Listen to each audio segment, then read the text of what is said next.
Olá, tudo bem? Como é que você está? Que prazer, hein, estar conversando com você aqui. Você sabe que eu sou professor por formação, mas eu sou professor por paixão. Então isso aqui é uma escola de professores, né? É a nossa Universidade da Escola Sabatina e é muito bom estar falando com você, professor da Escola Sabatina. Bom, a gente não pode começar esse bate-papo sem antes eu mostrar que eu estou com a minha lição aqui, ó. Tá aqui, já está até marcadinha. É essa lição que nós estamos estudando agora, né? Esse aqui é o teu e o meu material de apoio. Eu também tenho aqui comigo a minha Bíblia. Não dá para estudar, amigos, a lição da Escola Sabatina sem ter a Bíblia por perto. Você precisa dela por perto, né? E é sobre isso que nós vamos conversar aqui um pouquinho hoje. A aula de hoje tem alguns temas bem relevantes e significativos para a nossa prática docente dentro da Escola Sabatina. E você sabe que existem inúmeros tipos de escolas ao redor do mundo, né? Sala de aula, jeito de dar aula, né? E eu vou mostrar algumas aqui para você. Você sabe que quando pensaram no teu nome para ser professor, eu não sei se eu estou falando com quem dá aula aí há 30 anos já na Escola Sabatina, você já é veterano, você sabe como fazer, você sabe qual que é a tua classe, né? Você sabe como é que fazer esse negócio. Agora, pode ser que eu também esteja falando para um professor que foi eleito há uma semana. Aliás, pode ser que você está assistindo esse vídeo e sábado que vem vai ser a tua primeira escola sabatina e você está apavorado. Pode ser, porque já aconteceu comigo. Alguém um dia chegou e falou, Everton, você vai ser professor da escola sabatina e sábado que vem a tua primeira aula. E eu disse, e agora? Eu sou professor, e agora? Amigo, eu preciso te dizer uma coisa. Com base nos textos bíblicos, com base na minha experiência com Cristo, você só precisa de uma coisa em relação ao ministério. Você só precisa aceitar, porque se você tiver coragem de aceitar, Jesus lhe dará o poder. Então, para você, professor, que há 30 anos leciona nessa escola gigante, que é a Escola Sabatina, e para você, professor, que vai dar sua primeira aula no sábado que vem, se você teve coragem de aceitar, Jesus lhe dará o poder. Olha, eu separei alguns tipos de classes que existem ao redor do mundo aí. Tem esse tipo de classe aqui, que ela é mais moderna, né? Que ela está bem popular, aliás, nos dias de hoje, onde esse aluno está vivendo uma experiência virtual. E você sabe que esse tipo de classe existe muito ao redor do mundo por aí. Nós temos essa classe aqui, onde a professora improvisou dentro de um ônibus para que os alunos dela tivessem o conteúdo que precisava para poder seguir a vida, né?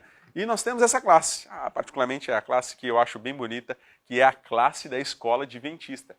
Nós estamos em tempos diferentes, você sabe disso. Os aluninhos estão usando máscara, a professora também, nós estamos ali um pouco em sala de aula, um pouco transmitindo, a gente chama isso de aula híbrida, mas nós temos a classe da qual nós vamos falar hoje, que é a classe que você conhece. Ela tem vários formatos, é a classe da escola sabatina. Tem a classe jovem, a classe dos adolescentes, aquela classe que é dividida dentro da igreja, que provavelmente é onde você é professor dela, né? Onde você leciona ali para um grupo de pessoas, tem outro professor falando ali do teu lado também. É assim ou não é, na tua igreja? Eu sei porque eu já participei várias vezes disso. A classe da escola sabatina, amigos, é uma das classes mais antigas que nós temos na igreja. A escola sabatina, esse projeto de escola para ensinar você e a mim os desígnios do Senhor, ele foi pensado há muito tempo, longe daqui, mas ele se proliferou ao redor do mundo. E hoje nós temos a grata satisfação de fazer parte desse ministério. Você e eu, professores da Escola Sabatina. Eu quero falar sobre um tema significativo e importante para a gente na Escola Sabatina, nessa universidade da Escola Sabatina, que é estudo aplicado, que é o ensino e aprendizagem. Você sabe que na minha faculdade, uma das disciplinas que eu mais gostava era a didática de ensino. O que a didática promove quando você começa a aprender sobre ela? A didática de ensino, ela te ajuda a facilitar a aprendizagem. À medida que você aprende, à medida que você ensina, você aprende. E é um ciclo, né? Ninguém está ensinando sem aprender e ninguém está aprendendo sem que tenha a oportunidade de ensinar. E é isso que você e eu estamos fazendo dentro da classe. Agora, eu queria conversar um pouquinho sobre isso aqui, ó, o estudo aplicado. O que é o estudo aplicado? Amigos, eu queria dar um exemplo para você, pegando aqui a minha lição. No primeiro estudo da lição da Escola Sabatina, eu separei aqui para você algumas coisas. Eu vou mostrar a minha lição aqui, ó, você vê que ela está grifadinha aqui. É assim que eu estudo. Provavelmente, se eu pegar a sua lição agora, ela vai estar toda grifada também, né? Mas no primeiro estudo dessa lição que nós entramos nesse trimestre, o tema era o que aconteceu. Começou com uma indagação, uma pergunta, o que aconteceu. Aí eu vou contar um pouquinho da minha rotina de estudo e talvez você possa compartilhar com quem está do seu lado como é que você estuda. Mas eu vou dizer, eu pego a minha lição e aí eu pego uma caneta para eu fazer algumas anotações que eu entendo ser relevantes para o dia que eu for passar essa lição. Você está entendendo? Aí eu coloco aqui a minha lição do lado e a caneta. Aí depois eu pego a Bíblia e coloco a Bíblia do lado, porque a lição nada mais é do que um estudo acerca da palavra do Senhor. Você sabe disso, né? Quando eu tenho oportunidade, eu também tenho o espírito de profecia pertinho da gente. O que é o espírito de profecia? Os escritos de Ellen White que nos ajudam a entender o que está entre as linhas do texto, tanto o texto bíblico como o estudo da lição. E quando eu li a primeira parte dessa lição aqui, eu li assim, ó, o que aconteceu? E o verso para memorizar, que você leu, também estava escrito assim, e disse Deus, façamos o ser humano a nossa imagem, conforme a nossa semelhança. Nesse momento, quando eu estava lendo esse texto, já cabe um estudo aplicado. E eu vou dizer para você o que é estudo aplicado. O estudo aplicado, ele está dividido em 3 fases. Para a lição da escola sabatina, ele precisa ser relevante hoje, ele precisa ser pessoal, como Cristo foi, e por último, ele precisa ser transformador. Sabe por quê? Você e eu podemos correr o risco de pensar que a lição da escola sabatina é apenas uma história que você vai contar para o irmão. E se fosse assim, amigo, qualquer um seria professor. E é por isso que você foi escolhido, porque você não é qualquer um, você é uma pessoa distinta. Você sabe que existem atribuições na tua vida de professor da escola sabatina que às vezes a gente não encontra com facilidade. Então o que nós precisamos fazer? Nós precisamos pegar essa história que está contida aqui no texto, tanto da lição quanto da Bíblia, e precisamos aplicar para hoje. Então quando eu leio o texto original da Bíblia, que nós somos criados à imagem e semelhança de Deus, algumas perguntas precisam aparecer na minha cabeça. A primeira delas, você e eu, ainda somos a imagem e semelhança de Cristo? Essa é a primeira pergunta. E se essa pergunta veio na minha mente, a gente precisa fazer com que o nosso grupo de estudo, a nossa classe, pergunte da mesma forma. Então você vai olhar para o teu irmão e vai perguntar, irmão, você acha que nós ainda somos a imagem e semelhança de Deus?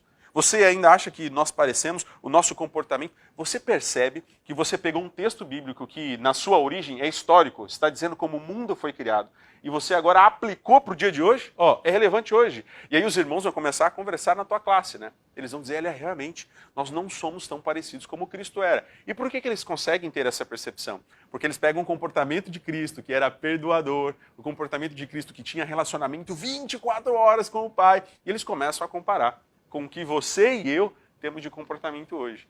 E nós vamos perceber, então, que o pecado criou uma ruptura entre o que éramos quando fomos criados no Éden e o que somos hoje. Então você percebe que esse conteúdo ele começa a ser relevante hoje, não é só mais uma marca histórica. E agora, o segundo item, ele precisa ser pessoal. E sabe por que ele precisa ser pessoal? Porque a nossa observação, a nossa visão acerca do texto, ela tem uma interpretação pessoal.